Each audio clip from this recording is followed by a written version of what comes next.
consequence that was applied. Sorry, Oh, no, forgot. you're fine. Um, and so I really do think it takes a little bit of wisdom to set an appropriate natural consequence, because that was considered a natural consequence. They said we're not living with you chose to live with this trash and have to deal with it for some extra time, and that's what you're going to do, and we're sorry that you made that choice, but we stand with you, type of thing. And that's what that Boundaries in Children book, or Boundaries with Children books, talks about, like the words to use. Um, and it was very much applied. I think this book goes right along with that book, using the same verbiage. Like, no, we're sorry that that's the choice that you made, but we stand by you. Maybe next time we would highly advise. The only thing that I thought, uh, yeah, I really couldn't come up with a situation at this point, but I would definitely speak or seek the Ruach's wisdom in what to do in that situation with my boys specifically, I think is what I would say. Yeah. So I struggled with that section in two different ways. One, I don't have a teenager, kind of like you. You've got boys. It really wouldn't phase them to live in squalor. I've got small children, and that's just not where we are in life. But two, I really struggled with the fact that they didn't say what the consequence was going to be. And I don't know that that was right. Maybe they didn't know, and we just didn't get that piece of the story. But I did not find it right to say, now you're going to have to live with the consequence of your He choice. specifically said in the book, even though she didn't know what that consequence was going to be. That's not how he said it. It was something It like said that. she didn't understand. Yeah, Um, same difference. She didn't know. I don't know. I just disagree with it. I'm agreeing with you. Okay, it doesn't sound like it. That's because you're being contrary. Olga.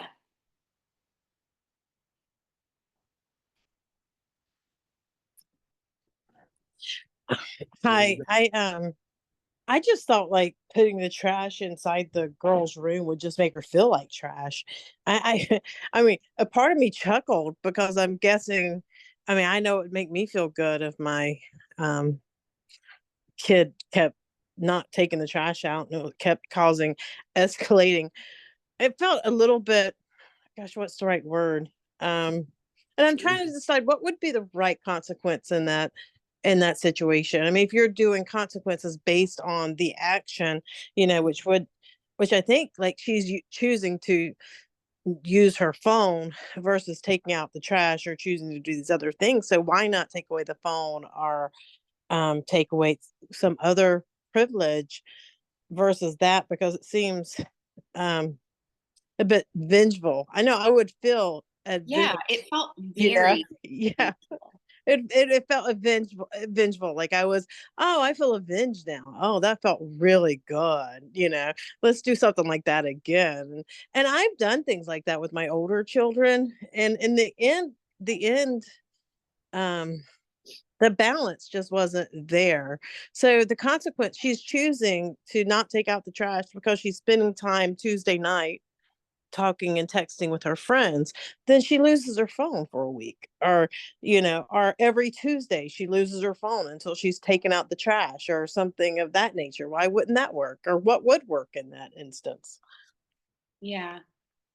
I had the thought of, um, if she's got her own car, okay, you get to load the trash up in your car and you get to drive it to the dump. Or if you don't have a car, you've got to pay me gas money, whether you drive my car or you ride in my car and I drive you, but you get to be the trash lady. I don't know.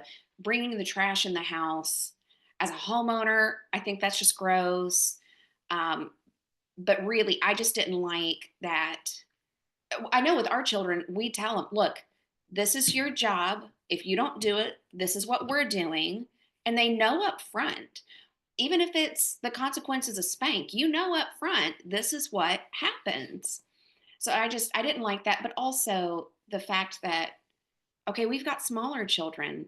could you have given a few extra examples here, because I'm not sure how to apply this to my life. I would like to point out it worked in that situation. In that, yeah, Yeah. it sure did. Gabby.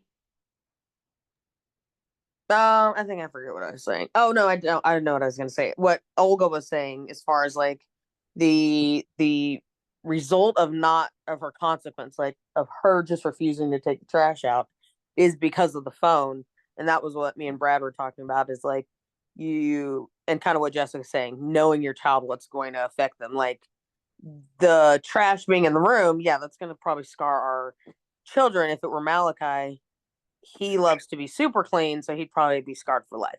And we may have created a wound by doing that.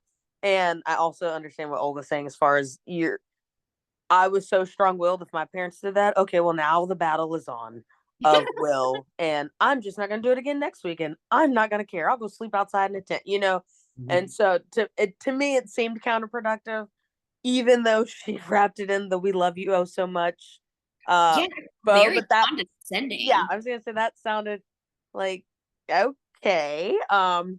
So yeah, I think that's what we talked about. What Olga was saying, as far as like you just have to figure out what's going to deliver the message and what gets taken away. Like, okay, Malachi, if you want to be on your Nintendo Switch, you're gonna have to do your chores, and if you don't do them, you don't get the Switch. Yeah, Get a absolutely. different kind of switch.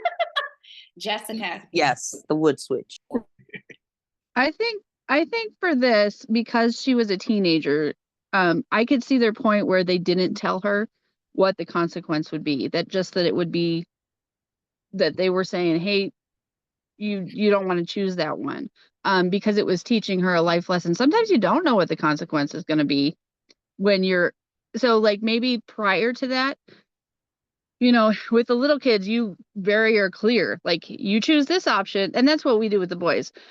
You have the choice. I will go with you either way. You can choose the way we want you to go, which is a good choice, and you won't lose things, or you can choose this thing, and there's a very clear consequence. I think when you have a teenager, sometimes you do need to teach them, like, you aren't going to know all the consequences of your choice prior to getting out in the world. Like, once you're out on your own, you're going to, like, if you had your own home and you forgot to take out the trash, guess what? You're living with the trash for that whole week, not in your house.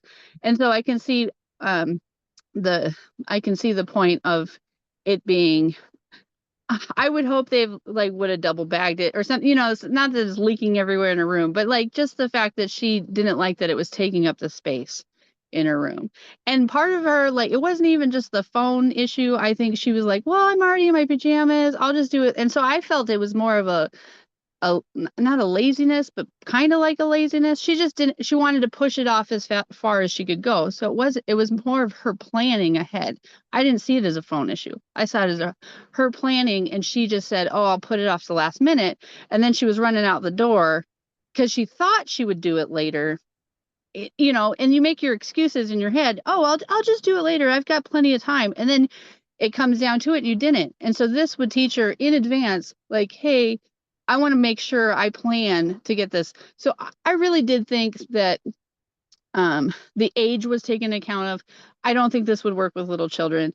And I didn't think it was a phone issue. We've taken electronics from the kids plenty of times, and it does not solve the issue, because that's not the main issue that's causing the issue for our children. It's more of like getting down to the deep dive of what were you thinking? Why were you thinking that you could do this later, or what was the main reason? Oh, there now is truly a consequence, and it's more of an adult consequence than just a little child's consequence. Trying to teach prioritization. Yeah. She didn't make it a priority, and that was her consequence. Yeah, absolutely. Linda.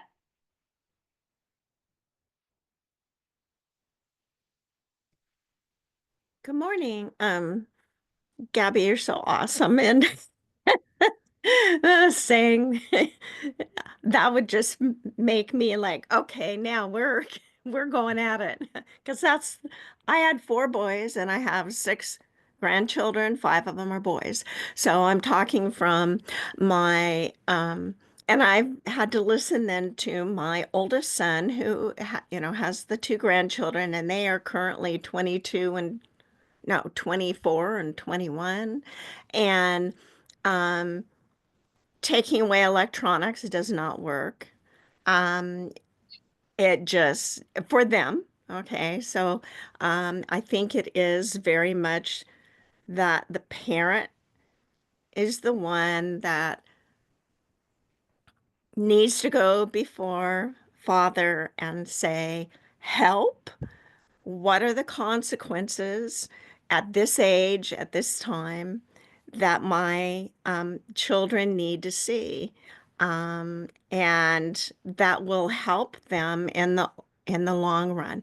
I even have a current example.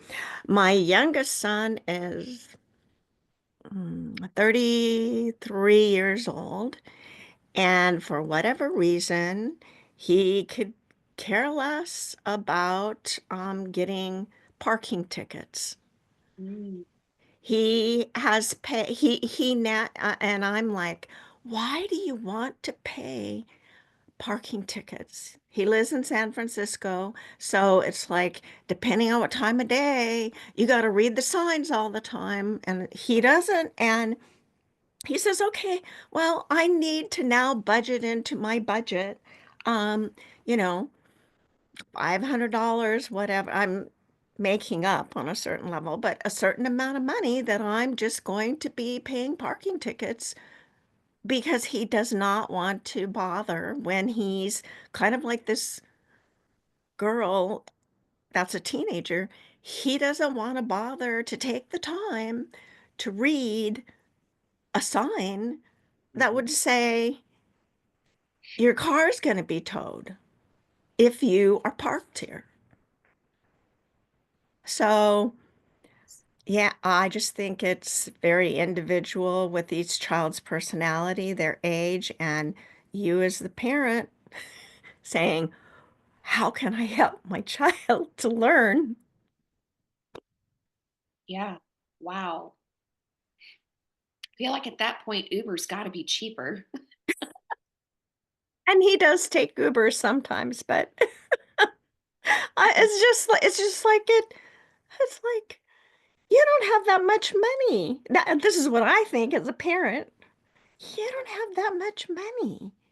Why do you want to waste it on paying parking tickets and getting your car towed? I, but oh well, I'm not paying them. He's an adult. But I just find it funny on a certain level and very sad on another level. Um, how did you guys think? Oh, I'm sorry. Go ahead, Jessica. I was just going to say that the consequence of the fine and the having to deal with it is not great enough for your son. Like he's choosing. Oh, yeah, I know. And he's choosing to say, okay, well, that's fine. So, and that's unfortunate, just for him in general, but just you can see that.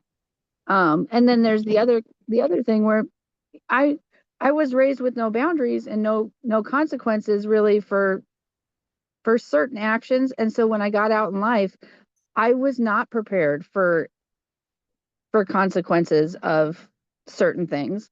And I was really surprised at life dealing me natural consequences because I had been sheltered from them out of neglect, not out of my parents being people pleasing or any of the things. It was just it was more of a neglect. They had not taught me that natural consequences were a thing. And so yeah, it is really unfortunate to come across an adult that either can't cope with natural consequences or is just so shocked by them. So I just wanted to say that as well. Rachel. Okay, hopefully the little one will be quiet enough and you guys can hear me. So I have two thoughts here. One is an example of a natural consequence that worked out with our son really well. So we lead a Shabbat gathering here where we are, And you kind of have to leave at a certain time if you're going to have the doors open and the coffee made, and, you know, all the things and whatnot so that people can come in. Well, one day our son had not gotten his chores done. We have animals, we have a small homestead. I mean, animals have to have their food and their water and, you know, be taken care of. I don't care what day it is, right? And so he didn't have his chores done, and it was time for us to leave. Like the car is leaving the driveway and he's still doing chores. It's like, okay, dude, well, you made your choice. We have other adults in the home, so he was not left unsupervised. Like there was not a safety issue here, but he didn't get to go that day. And I tell you what, that boy is out the door, you know, with the sun most Shabbat mornings, because he is not going to be left home again at all. Good. And so it worked really, really well for him. Unfortunately, it was like it felt really hurtful to him because he doesn't like to be left alone, and he wasn't like, again, he wasn't alone, but he doesn't like to be left behind, you know. And so that, I don't know if we probably should have handled it a little bit different. That's part of what we're hoping to, you know, figure out and learn and stuff, but it was very much a natural consequence. You have to be done before you can go on. And it took the one time, and we've not had to even hardly say anything to him about chores on Shabbat since. So that's been a Praise nice God. thing. But the other thing I would say, you know, there's always the talk of removing electronics and whatnot, and I think there's a time and a place for that. But I also would suggest that if we're going to take away one of the things that they use to fill their time, that we fill it with something better. So like we've been trying to walk away from TV and stuff a little bit, and you know, get our children to focus on other things. And I don't know who's familiar with like Bible Pathway Adventures, but they have like Torah activity books, right? And I had bought these a while back to do with the children at Fellowship. And so I've just had the file sitting there, and I was like, you know what, I'm printing pages. You guys are doing pages this week. We're on week 3. And they have pages now every week, and I haven't told them what they're going to earn, but they can earn rewards and stuff for doing a good job and completing their pages and whatnot each week.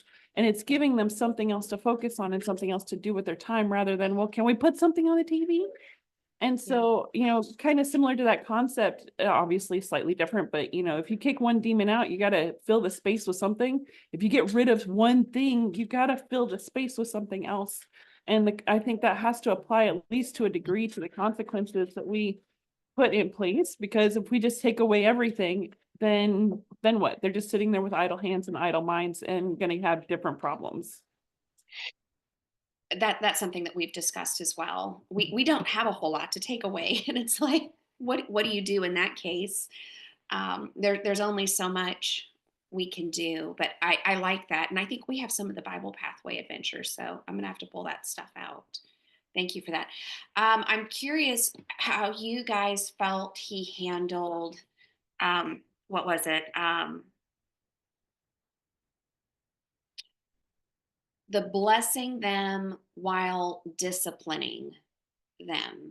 So not cursing them, doing your discipline with blessing. Oh, I took screenshots We discussed because this I didn't know. and I don't really remember what was said anymore. We were so tired last night. How did? I think it was a good conversation. Okay, so it reads, he separated who you are, your identity, from what you do, your behavior.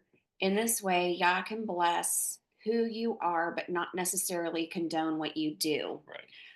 I don't know that I feel like he did a really good job explaining in practicality what that looks like.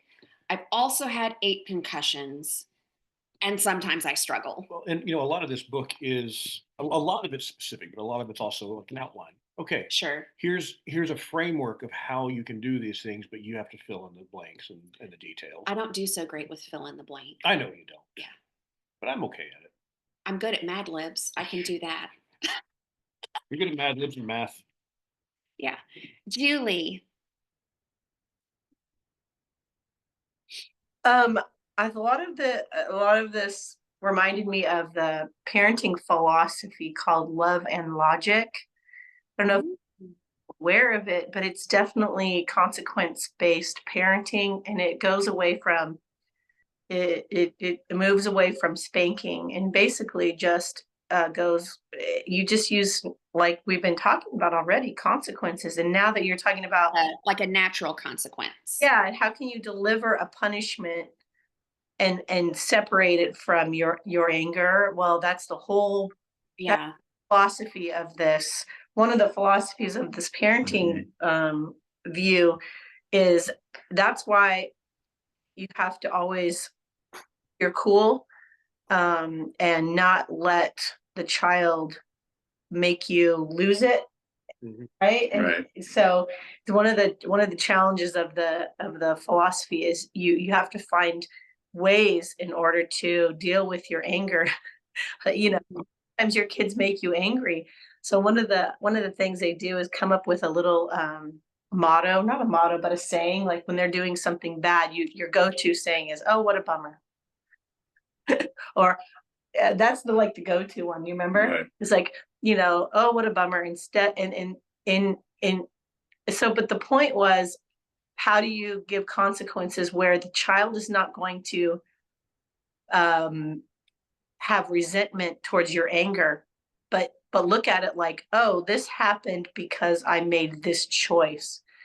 And one of the key items is to somehow keep control of your anger and frustration and always deliver like a response like, oh, what a bummer. This is the choice you made, and this is the consequence.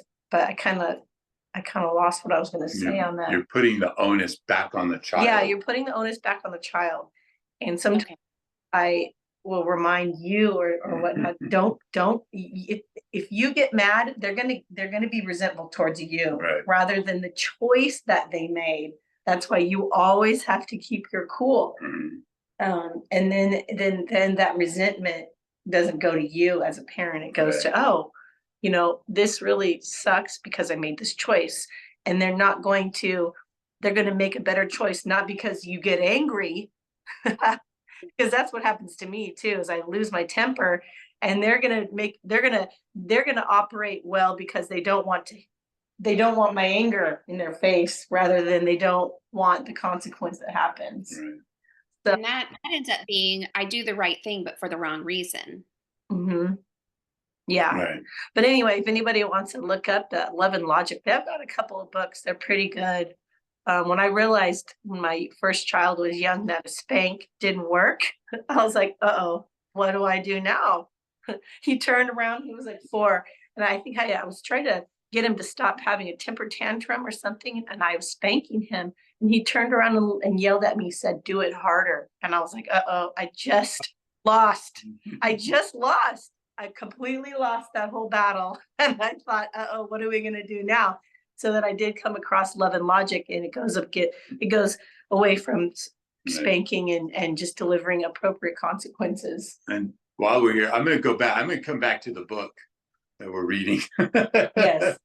So I think that they did a good job of blessing and separating the identity from the actions. And I believe, just from my understanding, I believe that the consequence was 100% appropriate, because the issue was not her electronics. Her phone and her friends were the tool that she used to shirk her responsibility. The issue that the parents had was her shirking of the responsibility, the trash. And so they told her that the consequence would be that she would have to take responsibility. And that's the way they did it. You're now responsible all week for this trash. And, It ends up in your room. It ends up in your room, so that you're responsible for it. It worked. And, if you're responsible for your clothes, they don't go in the living room, they go in your room. You're responsible for your toys, they don't go in the dining room, they go in your room. So she had to be responsible for the trash, and it went in her room. So it's the way it's appropriate, 100%. Yeah, no, I don't disagree with their punishment. It just hurt me a little bit that she didn't know ahead of time. Well, she may have taken it more seriously had she known. Right. But she should have taken it seriously anyway. So I get it. But now Right. Yeah, It now took she one time. does. Jessica.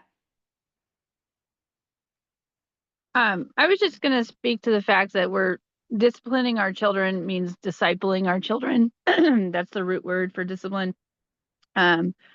Where we're being led by just like a shepherd with his staff, and it's a crook to bring the child back in. It's very important that once we're finished with the encounter where we're with disciplining them as far as what's gone wrong, they're still supposed to look to us as a disciple of us Right. teaching them. And so it's so important. I think he did a good job talking about speaking life into your child and working through the mistake as a team. He didn't say as a team, but like just you're working because you're the one who's training them. Hey, you made a mistake and let's get through this together, because once they get out on their own, they're going to be on their own. And so you're training them up in the way that they should go out on their own. And right now you're there to comfort and direct them. So and sometimes, children make a wrong choice, and that's really up to the parent on oh, the child chose the wrong choice on purpose and not without understanding, and not without. And I really liked that he talked about the three things, that you have to give the command, and then you give the understanding, and then you apply the consequence. So if the understanding isn't there, it's just to do what I say because I said it.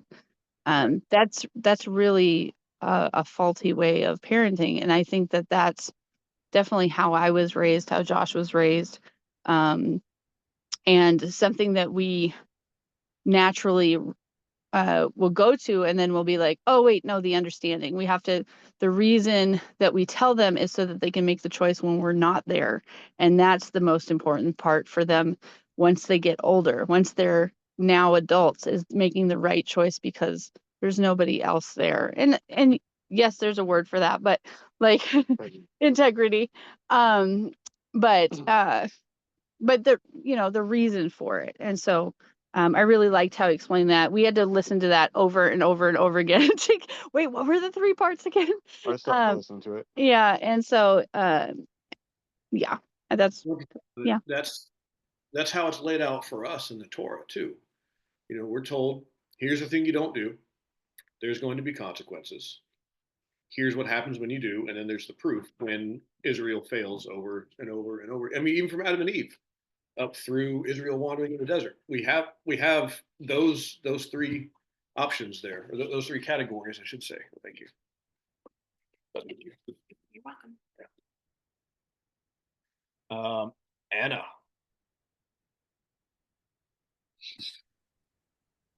I think there's an underlying fundamental idea that isn't exactly addressed, at least not in this chapter, where when he's talking about separating behavior and identity, and even in the example that's given, there's a shift from a power struggle to removing that power struggle and just letting the consequence be what's doing the work, which changes the dynamic between the parent and the children. But at the heart of that's not like spelled out, is this idea of emotional maturity of the parent.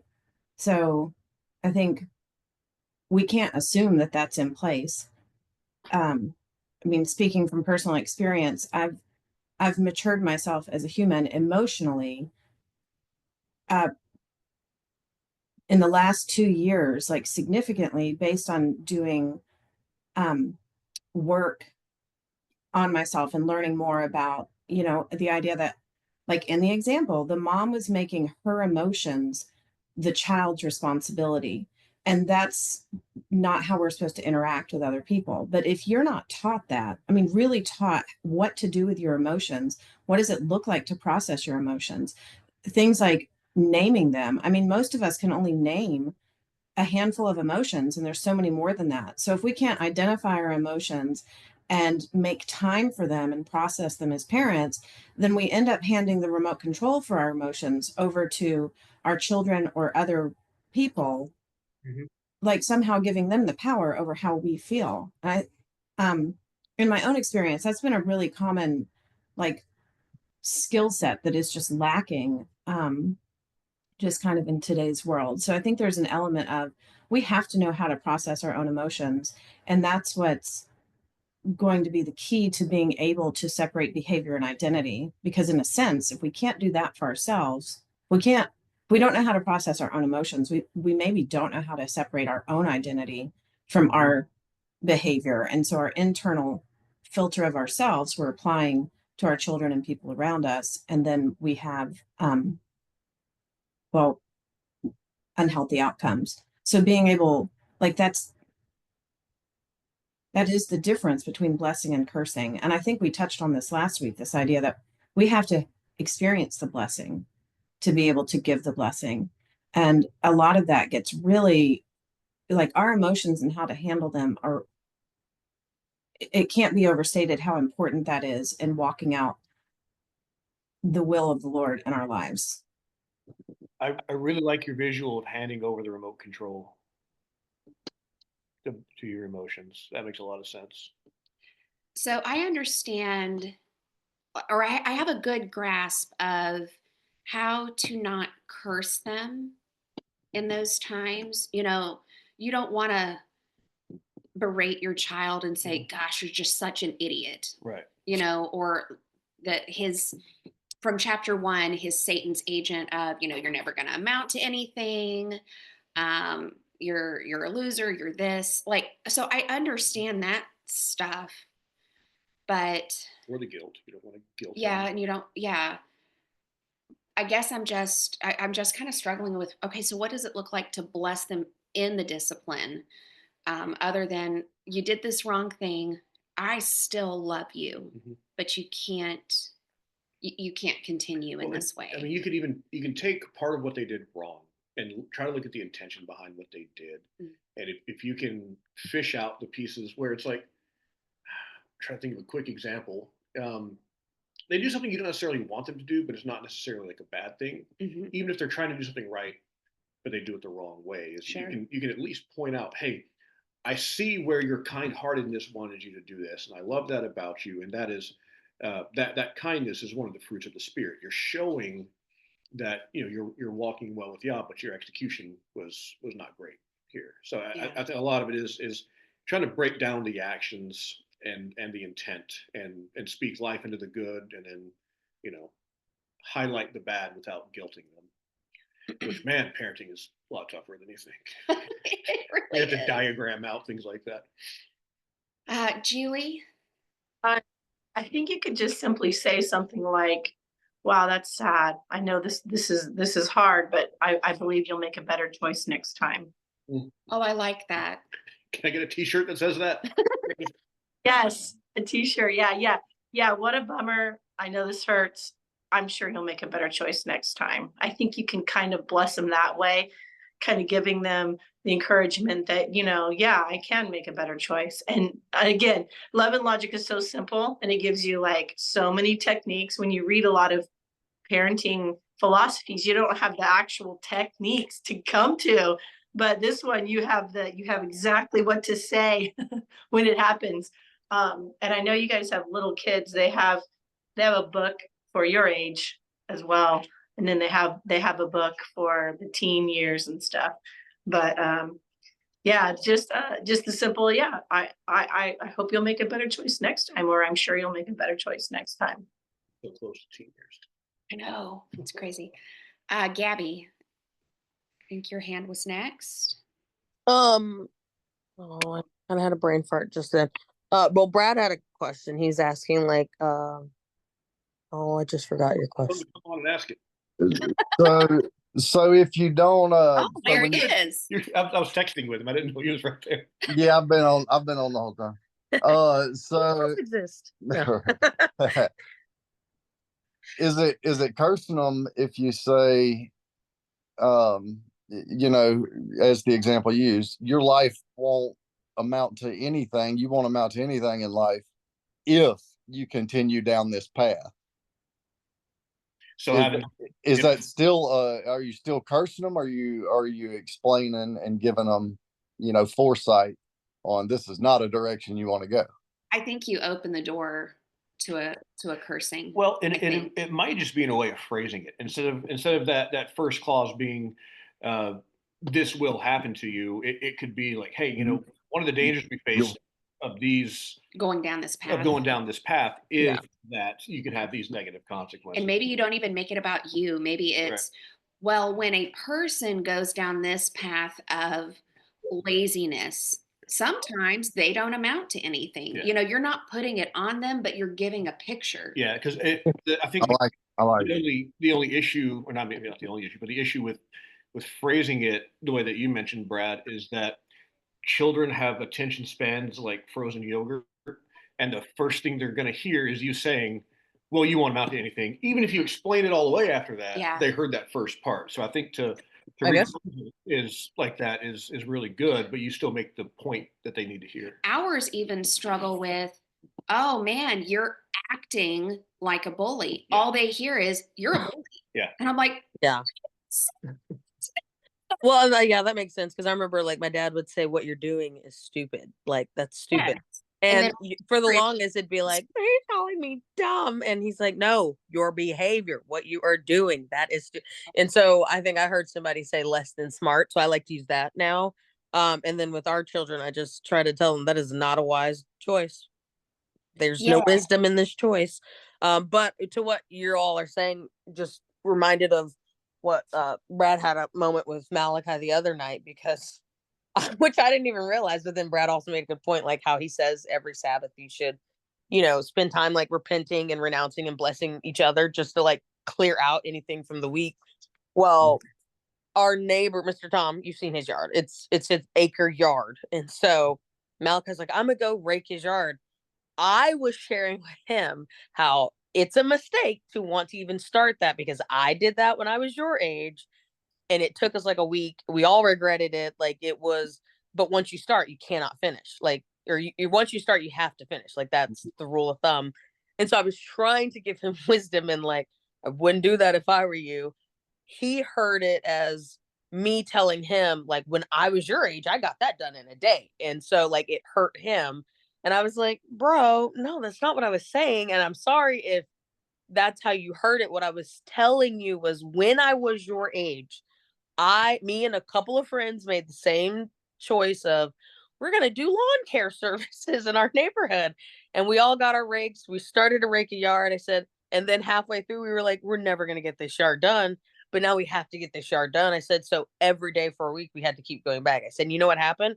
New leaves were on the ground every day. Each time we went back, I said, and we only charged this person $5 and there were 5 of us. So we've got $1 a piece when it's because you have to break it evenly when it's all said and done. I said, I was telling you the worst decision is to go rake a 1 acre yard because it's not going to be fun. You're going to regret it all. And I was saying, just cut the yard, just mow the yard, cut the leaves. And he had only stuck to the fact that I told him when I was his age, I did it in a day. I was like, no. But I mean, like he was upset. And so Brad like brought it to me and I was like, oh my gosh, that's not what I said. And so, but then Brad was like, and this is why we need to, what he says about the Shabbat blessing and repenting and kind of repairing anything from the week. Because, and then Brad had told him, he said, you can't hold on to that like for a week and not tell somebody how they made you feel. And so, yeah, that's a good point. It doesn't help that Tom's yard is like an acre of trees. Yeah. And they're all raining right now. Yeah. Now, so Brad had the question that you had shared in the chat about do we bless our children every Shabbat? And I think that's an answer that individual families have to answer for themselves, but you bless them every night at bedtime. So ever since hearing that, I've been pushed to do it. So we've started doing it. Good. Let me get my glasses on. Karen has PDFs for you. And it felt good after. I do. I'm checking to see where it's at. I'm pretty sure the file was too large that I was not able to put it in the files in the group. There it is. I found it. Let's take it home and print it out. I'll take it down to Brad so we can shoot some deer. That's great. So in the guides, the group guides, what's it called?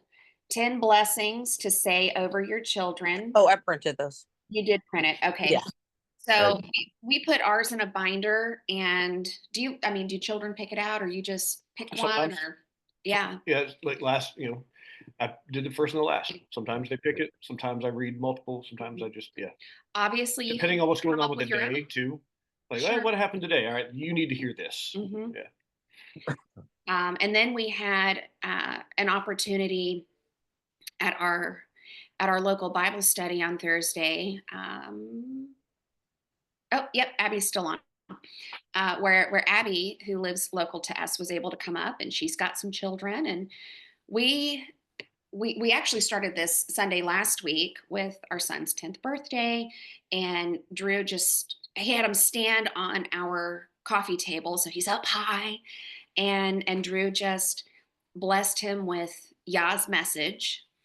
And then we had our Bible study on Thursday, and I got thinking all day, I'm like, man, this would just, more than just Elliot needs to hear Yah's message. So we pulled chairs out and we put all the little children on chairs and read that over them. And then I pulled up these 10 blessings. There were 7 total. And so just picked 7 of these 10 to say over. And I mean, I really do feel like there's been a shift in all the children, just a confidence even. I think so. And it showed in the moment with Elliot when he jumped off the coffee table to hug me. I'm like, well, that showed me he didn't have the words to express what he was feeling, but he wanted to show me. Mhm. And that's, for those of you who know Elliot, it's not really his MO a lot of the time, but I've seen him get to that point a couple times where he's like, I don't have the words, so I'm just going to jump on you and give you a big hug. And so I then just told Brad he in probably was return, cheesing I got really one. big when you did that, huh? What now? I said I was telling Brad Elliot was probably cheesing really big when you Oh said, my gosh. because him and Malachi are the same. They don't want the attention, Yeah. but they love the words. They love the words. And yeah, deep down, they love the attention. Yeah. Yeah. that's like for a week before his birthday. I'm not ready to be 10. Oh yeah. Like, I can't believe it. I'm so old. Yeah. Yeah.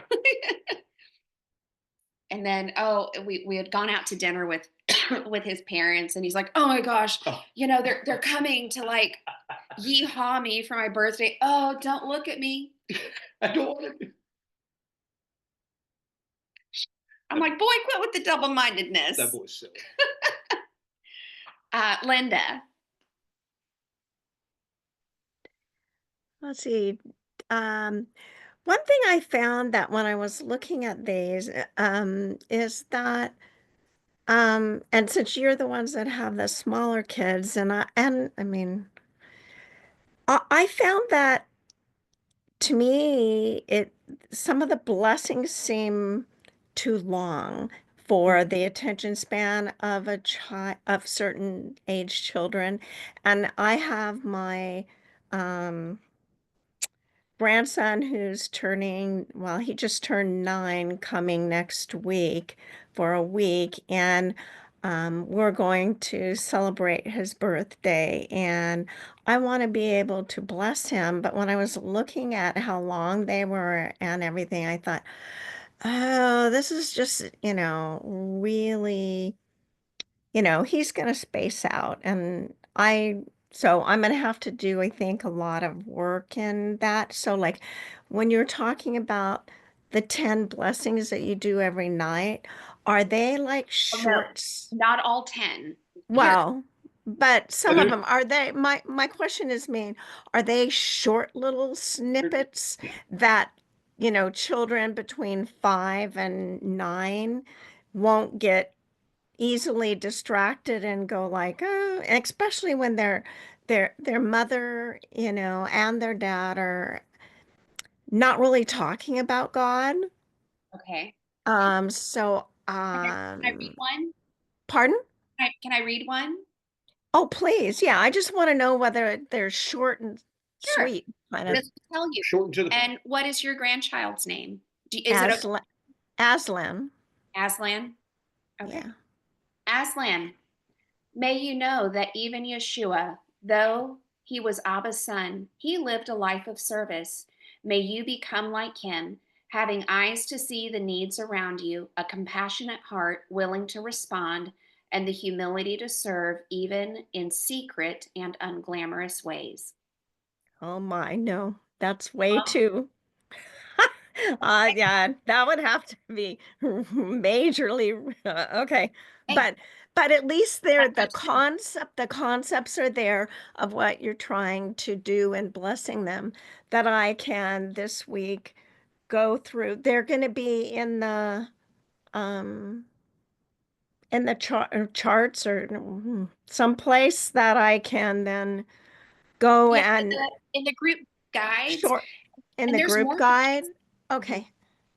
That I Uh, can shorten them and make them more succinct to Yeah. someone who's I think so. not, I mean, yeah. Okay, great. Because I'm like, oh, this is gonna take a lot of work because Well, yeah, and attend. a lot of times I find that the Aaronic blessing is just enough. Yeah. It's very short, 2 sentences. I finish with that one every night. Oh, do you? Uh, yeah. Okay. Yeah. So, because I just want to, they're they're going to be here for 10 days, and I just want to pour into them as much blessings as I can, because they're the ones that, are dealing with a divorce that's been going on for 4.5 years. That's still so whatever. And let me see, I had somewhere I've read too that usually to make up for um, someone being offended or feel badly about being hurt by you, usually it takes at least 2 or 3 blessings to make up for that one um Yeah. infraction, maybe would be a word, hurt that they feel.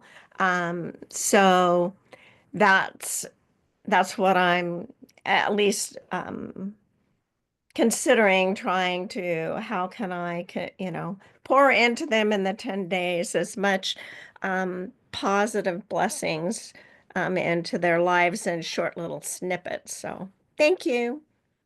Yeah, I think just as you see them play or interact, um, point out without, you know, building an ego or, whatever. Yeah, I don't want to do that. Just point out, wow, you're really generous with your sibling. That was really kind of you. Just really heavily point out all those lovely things that they do. Yeah, and I've done that in the past, but it's just more like I want to be able to be so much more aware to be able to speak into those little moments, like you were just saying, Yeah. in their interactions and how they're being kind to each other, working with each other, not being difficult, and yeah, just all those things. So great. Um, one of the moms from one of the fellowships we attended, and maybe this is how you bless in discipline slash discipling your children. She would go to them and say, "Oh, wow, you are such a tidy person. I can't wait to see how you pick up your toys." So she's speaking this wonderful thing over them. You're tidy, you're tidy. Instead of, oh, you're so lazy or messy, all these other things that could be said, even though they were not tidy people. They were little people, just, cyclone through the house. But she kept speaking tidiness over them. And so you could do that as well. Oh, grandchild, I know that, or I'm so excited to see how tidy you are. Let's clean up the living room, or let's clean up the room you're staying in. And I think maybe that can be a way of speaking blessing while discipling them. Tammy. Well, I went through some times of repentance because my children are, you know, in their 40s. Well, except for the youngest one, he's 38, but I haven't gotten to him yet. I'm still waiting on about what to do about him. But with my daughter, I reached out to her, and they're really busy, so it was really hard. Oh, Tammy froze. Uh-oh. Abby, no, she's not frozen. She looked frozen. We lost Tammy. Okay.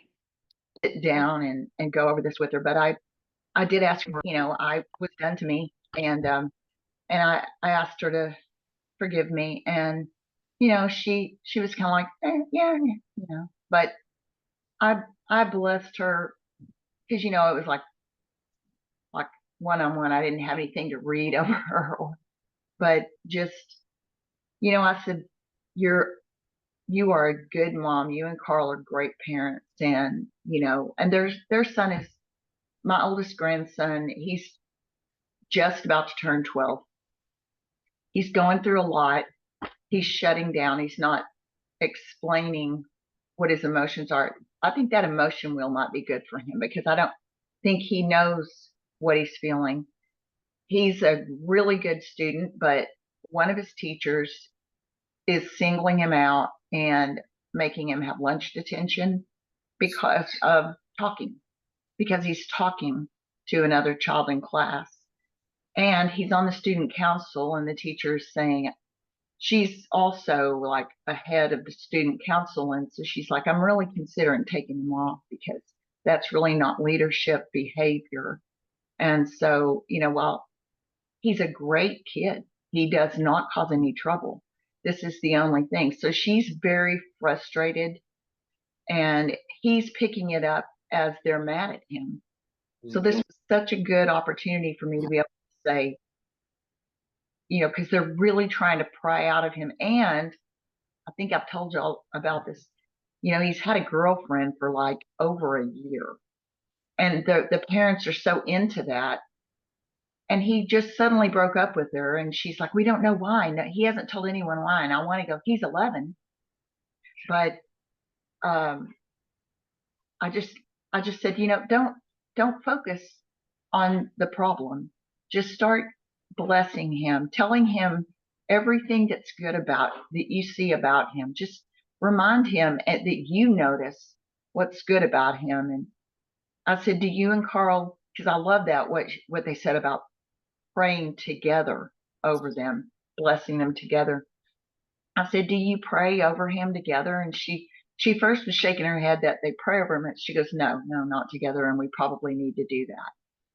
So that was a breakthrough, that she didn't blow off, what I said, because they don't agree with what I do. So, and then I had my, the son that is really in a bad place right now. His wife, his true wife, and her children, their children came over. I had them over Friday night, and we had a fire, and the little one, the 5-year-old, asked if he could sit in my lap. They're really struggling, with what's going on and not understand. It's very confusing. And so he came and sat in my lap, and I just blessed him, just whatever came to mind, I just began to, to speak a blessing over him. And then, his brother nearby, his brother, I mean, I didn't, of course, call out anything that I know they're feeling, but anyway, it was therapeutic for me as well, I think, and for their mother. I could sense that it was bringing her peace. Olga. I find it difficult sometimes to place where I was really good at doing that for a period of time, placing blessings on my children, but because of so much disrespect from the older children, who's 33 and 26, it's difficult, because in my mind I'm expecting the same thing to happen, and I know that that's demonic. I can feel like what it's talked about, how satanic, you're working in the I can feel that sometimes, but I don't know how to get past your siblings have abandoned me. You guys are going to abandon me too. And so, I just don't know how to get past that. I don't want to live in that. I don't want to live in that anymore, but I don't know how to get past it because the heartbreak was so devastating from the older two. And so, yeah.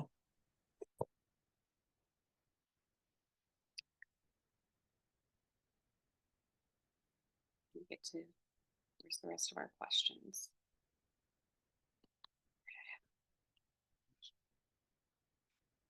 All right. Next question. Have you ever cursed your children unintentionally during discipline? And if so, have you ever apologized? I would say I'd say there's a good chance. Yeah, You know? definitely a good chance of that Yeah. on our end. And yes, anytime Yah brings those things up, whether it happened 5 years ago or we slipped up yesterday,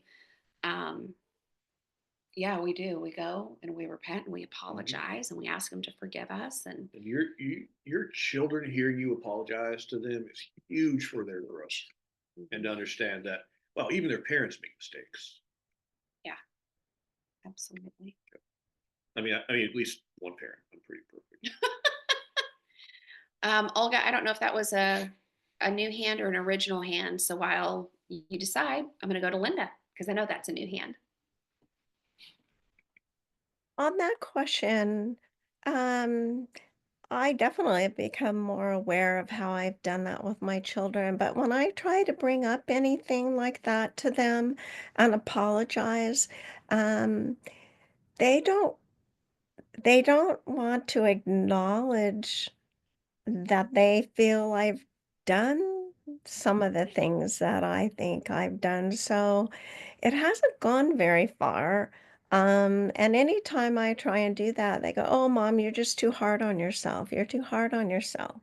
And I'm like, I, I- like with my oldest, when I bring it up, some of the stuff, I think it's just that he's so uncomfortable with all the pain and hurt he's endured, um, and the lack of blessings in his life, massive, from his father, and then on a certain level from me. Um, but yeah, so it's really hard. Um, It may be, Linda, that they don't they don't feel comfortable accepting an apology. Oh, well, Mom, you're just being too hard on yourself. It may also be that they feel they don't deserve the apology. oh, see, that's interesting. They don't, doesn't, There could be something within themselves that they feel is unworthy of it.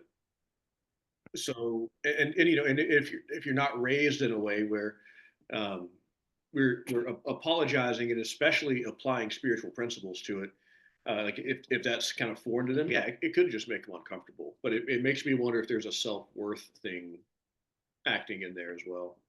That's very insightful because I'm sure there is because yeah, this whole self-worth. So I need to ask Father how to work around that so that I or maybe even though he says, that you need to apologize first before you can bless because they won't accept your blessing. Um I don't know that I'm gonna totally agree with that. I think that, at least in this particular case, they do seem to, um, especially my youngest one, on a certain level, um, like when I speak blessings or anything positive, he's very readily says, "Oh, thank you so much." So, um, and yet, on another level, he could be the one that I've most, on a certain level, damaged, if you want to say, as far as because he seems to have such a um, sensitive spirit on a certain level that is so different. Is he the one with all the parking tickets? Yeah. Yeah, it's like there's a lackadaisical personality in there that just can't be bothered with some things. Oh yeah, and he's very, I mean, he's very techy, and Mhm. he's into quantum physics, and he's, he has his own company that he's, writes code that is, yeah, it's all above me. Um, And and he so a can't be bothered lot with of, all the extra things. He's focused on something very specific. All the other stuff is just kind of fluff. and all the practical things in life are not he's not interested in a lot of ways. Even though like the parking ticket, right? It would be a practical thing. Like I can't be bothered, and yet he has to be bothered in the sense that they're going to charge him money, you know, up to $1,000 when his car gets towed. Wow. And he doesn't have whatever. Like, okay, so don't you think that even though he says they won't accept your blessing unless you've apologized, that maybe that's an overstatement because of what I see in my own, like, I think that, again, a lot of what he says in the book, I think, is generality and framework, yeah.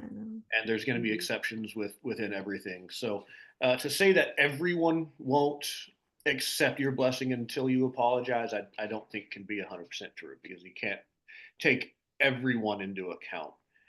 Um, but I think just as an issue, because it's not just for them, it's for you, right? So the apologizing, like if I'm apologizing to my children, that's for them, but it's also for me, and it's going to Right. allow me uh, to be a little bit more open in blessing. It's like it kind of it clears the air to get to those things. And I think, my oldest son, in the card I sent him for, his 50th birthday, um, I could tell he doesn't have the words like Mhm. I don't on a certain level to be able to express to me um, his appreciation on a certain level. But I could tell that a number of times he did make reference to the blessings that I was writing to him um, for for that particular time. And so between the oldest and the youngest, and they're very different because the youngest is very expressive verbally, massively. I wish I was as good as he was at verbally expressing, but so all And you right. never know, Linda, when you speak the blessings, when you speak anything, it can be blessing or curses. You never know exactly how it's hitting people. A lot of people, it's like we were Yeah. talking about our oldest son earlier, he's not necessarily going to give me the verbal feedback right away. But just like we can accidentally curse, sometimes the blessings we speak might not sink in till later. Yeah. It might be a year from now. They're laying in bed and they're like, "Oh wow, remember that time mom said that thing to me? That really meant a lot." And I think I shared last week that sometime I was maybe 10, 12 years old, somewhere in there. I think I was sick. Um, I was laying in bed asleep. I heard my dad come in, and my dad, Karen will attest, doesn't say a whole lot. He's one of those. You know, when I have something to say, it's usually pretty good. But he came in and he knelt down beside my bed. I woke up, but I pretended to be asleep, and I don't remember what he said, but he prayed blessings over me. And I don't even know if he remembers that, but I still, here probably 30-ish years later, remember the moment and remember the intention and remember the time he took to specifically come in there. And he may have done it every night. I have no idea. Yeah. But I think that just that action itself was a blessing. So um, whether or not they get it all at the same time, we don't know. But I think Yeah. this is the Holy Spirit reveals things to us in forgiveness and repentance. I think sometimes those blessings are like the delayed action pill. It just takes some time to get in there. Yeah, I mean, I had to do, I mean, I used to go in with that, my oldest, and every night pray for him when he was asleep. I don't know that I prayed out loud, but a lot of it was because he ended up with juvenile rheumatoid arthritis. And yeah, and I just hope that on a certain level, nothing that we pour in that is of um, father wanting to bless our children at some point, you have to believe is infused in there, and that um, maybe I'll never see it. I may even go home and be with the Lord, and it will somehow come up because that's what the Holy Spirit can do. So, but thank you. Miss Julie. I just wanted to say my little one gave me feedback right now that I have cursed her. And I said, "Oh, how? I'm so sorry." And she said, "Well, when you yell."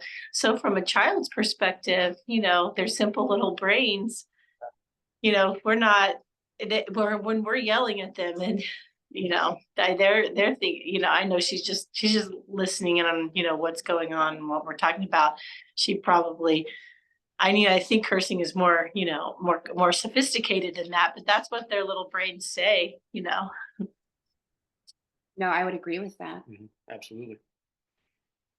Yeah, I had something I was going to add, but now I can't remember what it was. Linda, what do your grandchildren call you?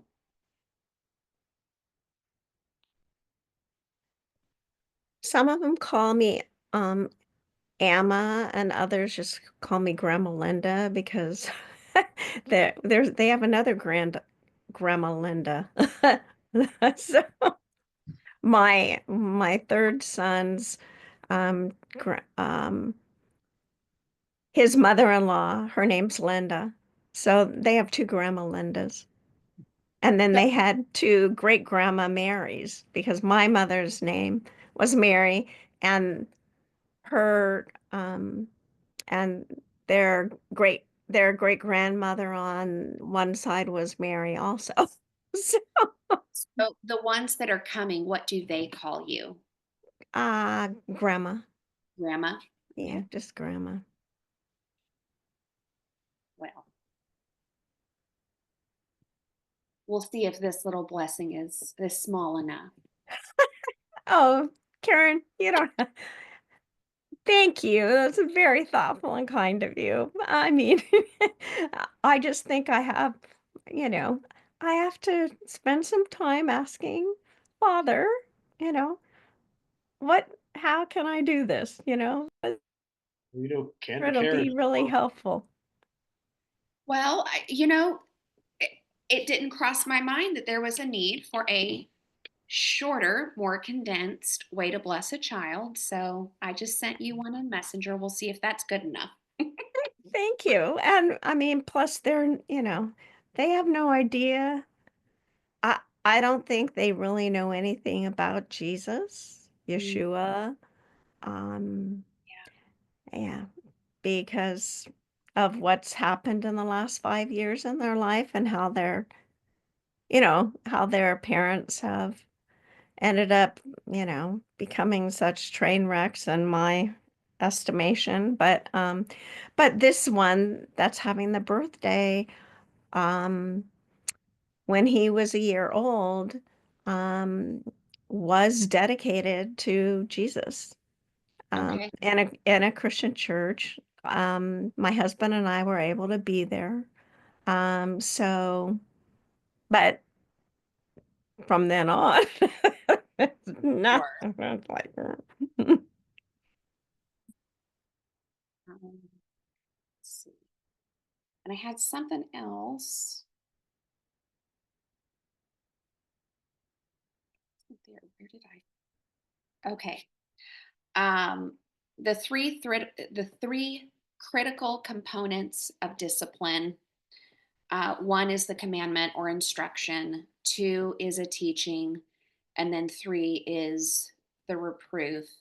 And I don't know about y'all's parenting, but I feel like 1 and 3 One would have been probably like 5, 8 years ago in our parenting. Maybe we didn't lay the instructions out well enough. I guess really we've been guilty of them all. And then the teaching, my upbringing, probably yours too, was, well, you just do what I say because I said to do it. I'm the parent, you're not, you do. And there really does need to be teaching to go along with that so that they understand. That's not to take away that at times you just need to do what I tell you because we're in split moment safety Yep. type issue. That actually that's what I was going to say to Julie a minute ago about the yelling. When I've had to explain to my children when they've been like, "Hey, you yelled," and it hurt my feelings, whatever it was. There's sometimes, like if there's a safety issue, I'm going to get loud just because I Yes. need you to stop and freeze so that you don't get hurt or something else bad doesn't happen. And sometimes raising a voice isn't out of anger. Yeah, it's not anger. It's out of necessity and safety. But yeah, to what you're talking about, like the way we were raised, we were raised with both parents out working. There's not a whole lot of time for teaching. Everything was outsourced to someone else to teach us everything. Yeah. So when it was at home, it was, well, do this because I say it, and there wasn't necessarily time to sit us down and teach us why. And I think that's a sad truth. But having children in our home at all times, I know we've done better in Oh, for that sure. area of teaching our children. Well, the reason we put the clean dishes up or put the clean clothes away is so that they don't get dirty and we always have something to I'm get. going to call my parents right now and tell them we're doing better than them. And then number 3 is the reprove. I know that's where I fail right now. I'm tired. The follow through. The follow through. I'm tired as a parent. And so the one that we were talking about last night as we were going through this is, I instituted a couple weeks ago, okay, guys, like the mess. So here's the deal. Y'all got to clean up every night. And then whatever you don't pick up, I get to throw away. And I don't really care what it is because you just leave so much on the floor. We can see where you've been and what you've done by the trail throughout the whole house. And I do try that, as whether it's just them or they've got friends and they're doing this thing at the table and then they're like, let's go outside. And I stop them. I'm like, hold up. We got to clean up the table first. We're not just leaving it. Obviously, there's some things like they're working on a puzzle. Fine, leave the puzzle. But all your loose pieces, put them up. And then you can come back and you can work on it. But there's not been one. Now, the one night I was going to throw things away was the one night they picked up. So there was nothing to throw away. But And they didn't get to experience that consequence. they didn't. But I know that I struggle with a lack of follow through that I need to do better. Well, not anymore because you got a whole room of people that are going to keep you accountable. Yep, sure do. You follow Julie. through, Karen? I'm Canva Karen, not follow through Karen. No, I'm not putting that on myself. Oh, Julie, you are still muted. Yeah, the tactic that you're going to use about, just giving them the opportunity to clean up, and if they don't, throw their stuff away. Well, one other thing too, because I think about that one too, but my husband does it a little less severe. He just collects everything in an area. Yeah, have to consider that too. Yeah, and they have to earn it back rather than, boom, gone. Because it might be something that, you care about, but they don't care about. And you don't necessarily want to throw it away. Or that I can't afford to replace when it needs to be replaced. So what if, and we could have collective input, not that this is a section for our parenting. Put it all in a box, right? They have the opportunity to earn it back. But by the time that opportunity has expired, like it's already in the back of the truck going to the dump. Right? Like when you know it's in the back of the truck, it gets about to be gone, you better. Yeah, what are you going to do to earn your stuff back? Mhm. I'm sorry, Julie. Yeah, no, a certain time frame, because sometimes they'll just be like, I don't care about it. And okay, I don't care about it, then it does go in the trash. It helps when you have clear trash bags too, because they see it. They're like, "Oh no, you're throwing that away." Ask me how I know. And now there's been other things that I have stuck with my follow through. They haven't quite seen it, but I tell them, look, you say that this one thing is important, but I keep seeing it on the floor. I keep kicking it because I don't, well, when I don't see it and it just flies across the room, that I pick it up and it goes straight in the bin. So I feel just fine about that. Olga.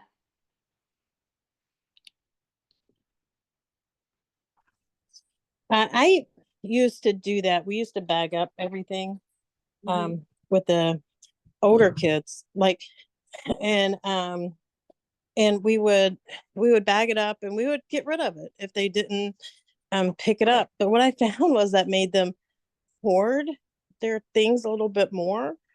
And the one daughter does have a serious hoarding, the oldest, the 33-year-old hoarding problem.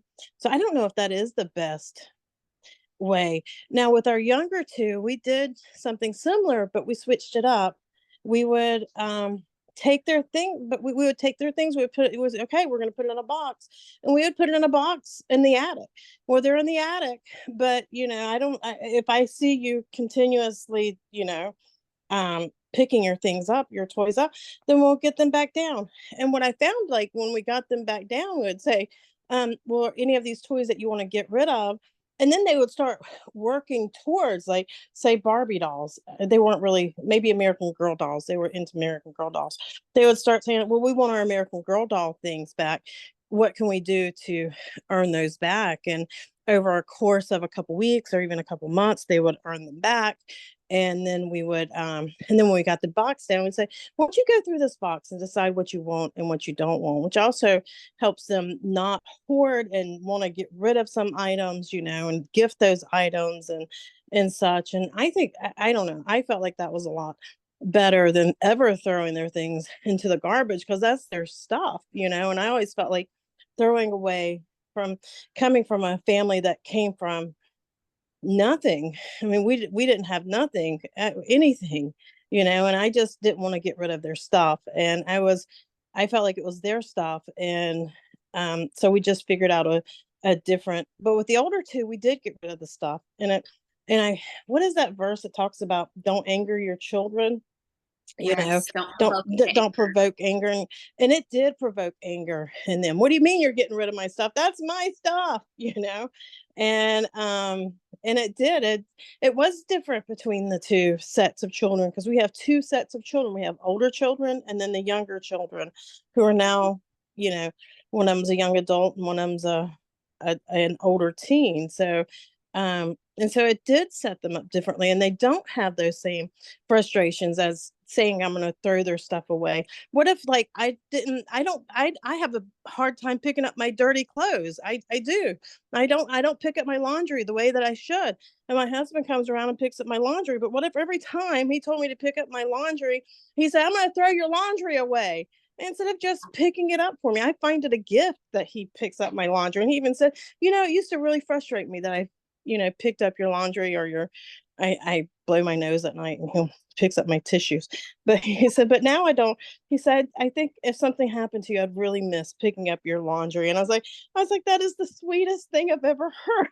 So you don't know, you really don't know, like those moments where you're getting so frustrated at your kids, but you don't want to you don't want them frustrated at you or creating aggravation towards you, because you have given those things to them as a gift.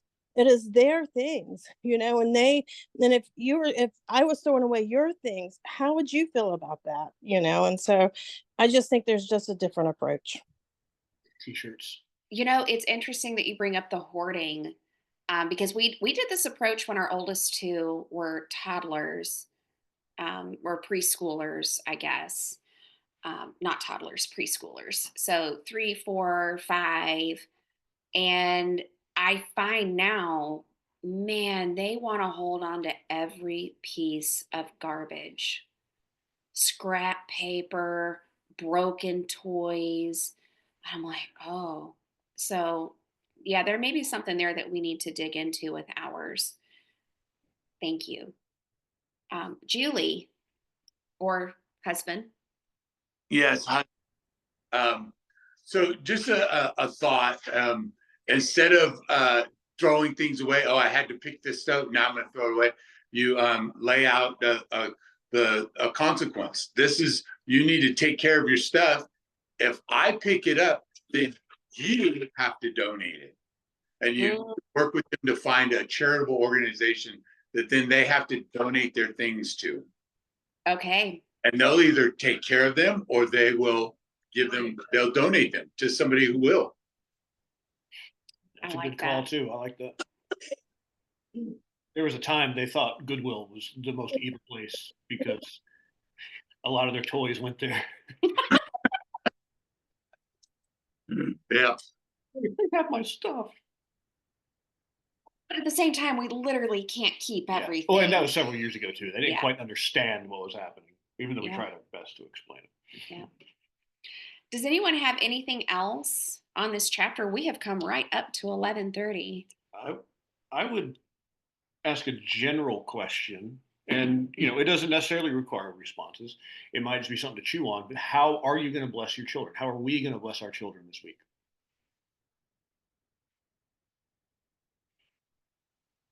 This week. I don't know that I have an answer for this week. Yeah. Well, that's why I said we just take it and chew on Yeah. it too. I don't know. We'll see what chapter 3 has in store for us. I do it every night anyway. Olga.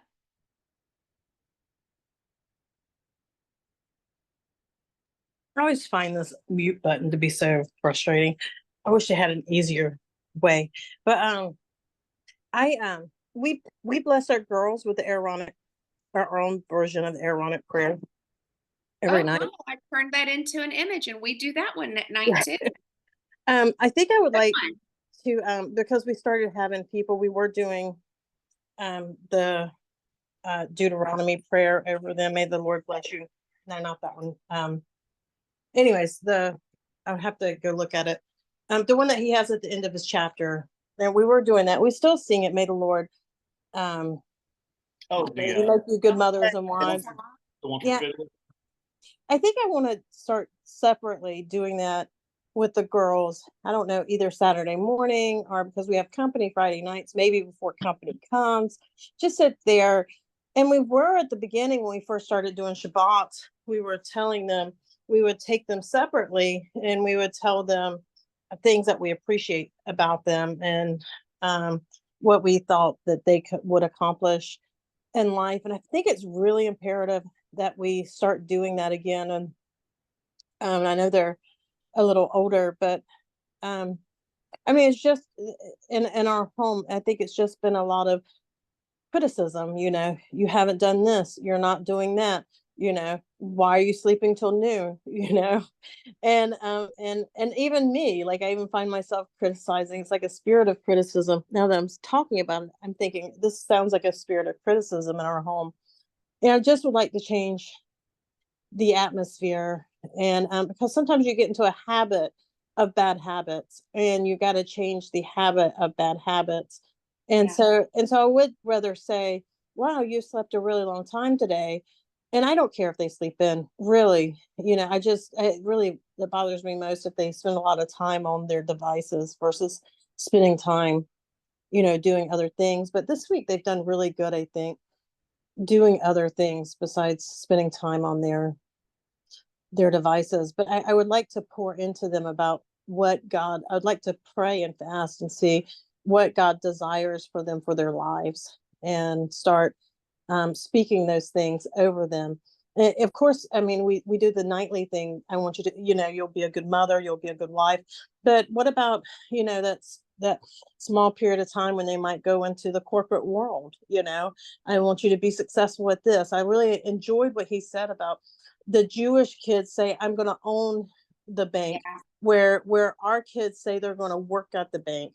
I want my kids to get the idea that they can own the bank, that they can do these different things because they have the blessings from God. I don't believe that's prosperity gospel. I think that's biblical. If we look at Abraham's blessings in the way that God blessed Abraham, in the way that Abraham blessed Isaac. And if you go through the history of blessings, God, I really truly believe that God wants us to be blessed financially, physically, spiritually, in every way, emotionally. And so I think I would just like to add on to it, or at least if not nightly, at least weekly, we are saying these blessings, and having my husband maybe writing something out for him where he's saying these blessings over the girls, you know, because I do want them to be blessed financially and spiritually and emotionally. I don't want the trauma from the older kids to detriment their thoughts and behaviors. And there's just a lot there. Yeah. Thank you. You're welcome. Thank you. Does anyone have anything else to share about this chapter? I hope everybody's enjoying this book. It's a good one for sure. Yeah, it's been a blessing and great tool for us. Mhm. Hey, Abby, Especially when you learn everything you've been doing wrong. Brad said, especially when you learn everything you've been doing wrong. I think Chelsea has her hand up, but actually, Yeah, I don't know how to do it in the. That's okay. I'm not very tech savvy. oh, there we go. I just want to say I'm gonna try to catch my kid doing something good and say it. Yeah. And like a character, Absolutely. a Fantastic. character direction. Be like, wow, look at you. You're being so patient. I love to see that that's gonna help you so much in your life, you know. And I would like to just pray the Shema over him at night in bed. I have one child. He's going to be 9 soon. So the 2 little ways I'm gonna try. Hey. I love it. I love that. Yes. I'll see if I can put together. I just Googled good character traits, things that, if we have the word, then maybe we can look for the quality, the action, and then use it. I don't know. Things don't really come up off the cuff. Kindness does. That one. Yeah, there's a book called Laying Down the Rails by Charlotte. It's a Sonia Schaefer, Charlotte Mason homeschooling type thing. It's kind of expensive, but I've been eyeballing it for quite a while. And now I'm like, I think I just need to do it because it works through a bunch of character and habits, just habits. And the point is that the rails are, if you lay the rails, then your life can run on them without Right. thinking about them too much. So anyway, Well, I'll link that in the messenger too, if anybody's curious. Yeah. Thank you. Olga. I think I've seen that book free somewhere. Oh. Yeah, I'm looking for a I PDF. would just look for a PDF or something. I don't know So, if you saw, but Chelsea just perked up when you said that. huh?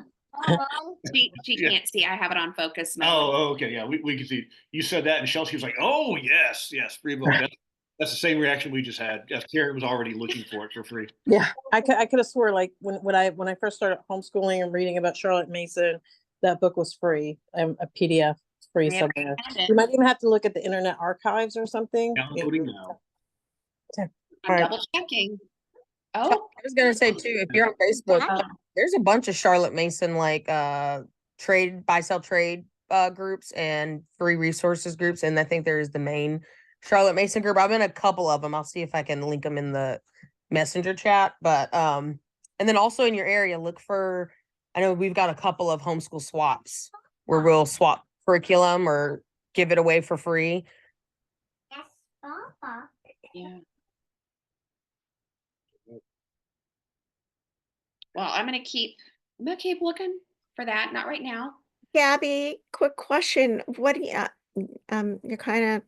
what are slots? Because I have lots of homeschool curriculum that it's really hard for me to just throw away or give to the library. So Swap. Sl- So like we'll have, I think there's like a Cleveland, because I'm maybe 30, 45 minutes away from Cleveland, Tennessee. So there's like a Cleveland homeschool swap. And it's like Swap. Okay, so like swap. Facebook groups where you're just either swapping out curriculum. Like me and Hannah, we went in on, I think it was Right Way or Right C Math, whatever. And we got the whole thing from a lady, but none of our children really enjoyed it. And so they do the good and the beautiful math, and we do Math Mammoth, and we love it. And so now we've got the Okay. curriculum with all the things that, like you, I don't want to just throw it away. Don't want to give it to Goodwill. And so Yeah. it all I'm posted in that group. trying to figure out how to be able to give it to someone that has more an old time the Charlotte Mason type what do you call it? Curriculum. Style. Yeah, style. Because I just have so, I mean, I homeschooled, 3.5 on a certain level of children, and I still have Yeah, check out the homeschool swap. those swaps, but I don't need to swap. I just Sometimes want there's to sometimes they sell, or the homeschool buy sell trade. buy, sell, trade. Just see what's in your Okay. Area. Thank you. Julie. Keeping it really simple with how to bless our children. I wouldn't necessarily call this a blessing, but this is something I learned long ago going through my first divorce, or my only divorce, a divorce that I had. One of the techniques in order to encourage people would be at nighttime, like with your little ones. You could add this into, if you do a blessing, you could do this too, or you could just do this. This one's a little easier. All you have to do is think of something that you have noticed about your child and just simply point it out. And that's it. Don't talk about it. Don't say how you're proud of them about it. Just say, hey, I've noticed that you zoom around and you're so athletic. Or you could say something like, you tell the funniest jokes. Everybody laughs. You bring joy into the room. So I remember learning about that, and I don't always do it with my kids, but when I was doing it, it was really neat because all you had to do is think about something you notice or appreciate about a person and just tell them and leave it at that. It could be kind of like a blessing. You're just saying something nice about them that you notice, like they stand out a little bit. I think that's a fantastic habit for anyone you're around. Yeah. Mm-hmm. All right. Well, I think we're gonna close out. And let me bless you all from the scripture. May Yah bless and protect you. May he cause his face to shine upon you, and may he show mercy to you. May Yah lift up his face on you, and may he give you shalom. Yes. Y'all have a great week. Oh, that's not what I want. I want to stop recording. Stop recording. Thanks so much. Welcome.